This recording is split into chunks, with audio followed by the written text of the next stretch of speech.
Let's get those waiver wire claims in next on Fantasy Football Today in 5. Welcome to FFT in 5. I'm Chris Towers. It's Monday night. The Bears just beat the Minnesota Vikings. It doesn't end the Vikings' playoff hopes, but it one of the more winnable games on the schedule left for the Vikings. Not a great sign for them that they lost. We'll talk about that. We'll talk about the top waiver wire targets for Week 13 of the NFL season. And we'll start with the Vikings, where Joshua Dobbs turned, back into a pumpkin in this one. I don't think it's like, hey, Joshua Dobbs, forget about him for the rest of the year, but 6.5 points, 4 turnovers. Like, this was the guy who had been on 7 teams, right? Not the guy who had caught lightning in the bottle, first for the Cardinals and then especially for the Vikings. Still think he's going to be a good fantasy option. Still want to hang on to him through his bye if I can. Still think he's going to be a top 13 option. The Vikings backfield, this is one where we've been waiting for Alexander Mattison to lose his starting job, and just doesn't seem like it's going to happen. He had 12 touches to just 5 for Ty Chandler, and honestly, I think it comes down to just Ty Chandler's not quite there in the pass protection, and that's not something the fantasy players care too much about, but coaches do, certainly, and that keeps guys on the field, so yeah, that doesn't seem like Ty Chandler's necessarily there yet, although, maybe coming out of the bye, they'll entrust him with more work, and, maybe that's a situation where I think still both are worth stashing. Would prefer not to have to start any Vikings running backs at this point. And this is a team that really needs Justin Jefferson back. The passing game really didn't look very good against what is a better Bears defense, but not necessarily a good one. Justin Jefferson expected back in Week 14 after the bye. On the Bears side, they seemingly turned things over to Roschon Johnson. He had a huge edge in playing time, 10 carries and 5 targets, turned them into 12.5 points in PPR scoring. I do wonder if this was a bit of a game script thing or a game plan thing, because if you watch the game, the Bears clearly wanted to get the ball out of Justin Fields' hands very quickly. A lot of stuff behind the line of scrimmage, very few air yards in this one, and that lends itself more to Roschon Johnson's game, where they didn't want to just run the ball the whole time. They wanted to, use the passing game, but still get the ball in the hands of playmakers quickly. I will say, if you need to drop Khalil Herbert in the bye, Deontay Foreman presumably coming back after the bye, I do think it's at least worth considering, given the fact that we have 6 teams on bye, including the Bears.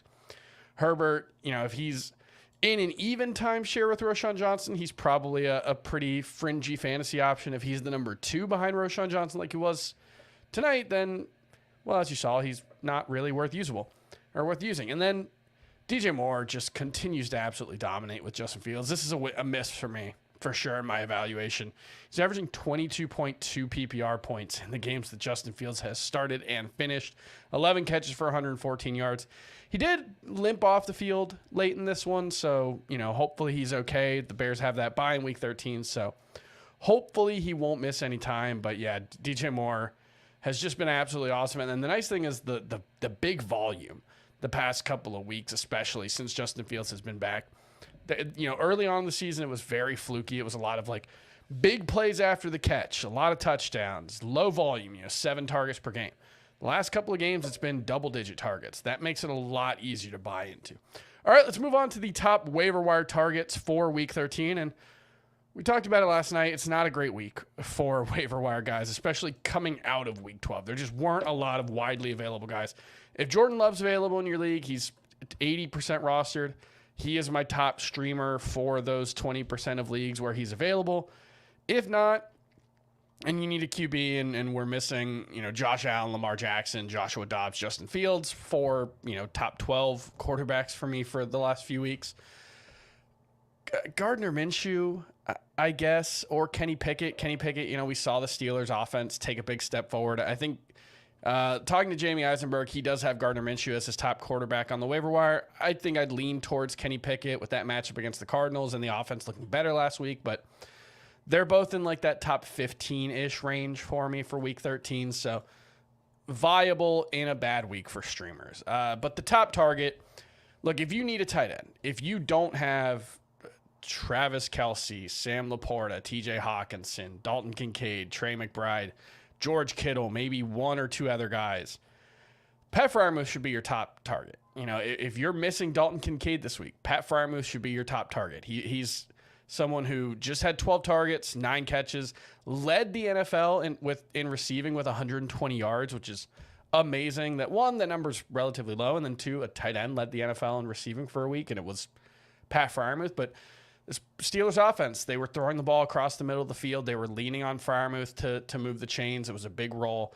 I don't think he's an elite player. I think he's probably not even like on Trey McBride's level as a talent, but we're still hard up for tight ends. It's been a decent year for the position. We've seen a couple of, 3 guys primarily in Laporta, Kincaid, and McBride emerging as must-start guys off the waiver wire, but Freiermuth could be the next one. I don't think he's as good as those guys, but the situation might allow him to be there. And then Roschon Johnson, if you have the luxury, and I know a lot of you don't with 6 teams on bye, but if you have the luxury of stashing someone, Roschon Johnson looked like the Bears' lead back this week.